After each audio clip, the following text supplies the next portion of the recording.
உனக்காக எது வந்தாலும் பரவாயில்ல, நான் கிடக்குறேன். யாரையோ பாக்குற மாதிரி அலட்சியமா பார்த்துட்டு போற. போன் ஆஃப் பண்ணி வச்சுட்டு வீட்டுல சொல்றவள கல்யாணம் பண்ணிட்டு போலான்னு பாக்குறியா? எனக்கு கல்யாணம் முடிவு பண்ணிட்டாங்க.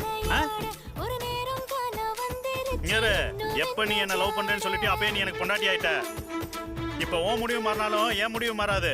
உங்க ஊர்க்காரங்கன்னா எல்லாரும் பயந்துருவாங்க நினைச்சாங்களா? எது செப்ப வந்தாலும் அம்மா ஏன் கத்துறீங்க? அங்க ஏன் சம்மதத்தோட எதுவும் நடக்கல. நான் அமைதியா இருக்கிறதுனால ஒத்துக்கிட்டேன்னு நினைச்சிட்டு இருக்காங்க. நீங்க உள்ள இருக்கீங்களா வெளியே இருக்கீங்களான்னு தெரியாம நான் ஒத்தைய எங்கிட்டு போராடுறது? அக்கா சித்தி அத்தனை ஆள் ஆளுக்கு அவங்கவுங்க அனுபவன்ற பேர்ல ஏன் புத்திய செலவு பண்ணாங்க? இங்க உள்ள இருக்கிறது என்ன கரையா? தோச்சோனி போறதுக்கு பிரச்சனை வந்த உடனே விட்டுட்டு ஓடணும்னு நினைச்சிருந்தா அவங்க பண்ணதெல்லாம் காதலே கிடையாது. எனக்கு நீங்க தான் உசுர்னு நினைச்சிட்டு இருக்கேன்.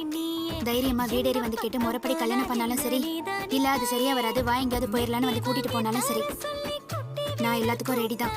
ஏன்னா நானும் உண்மையா தான் லவ் பண்றேன்.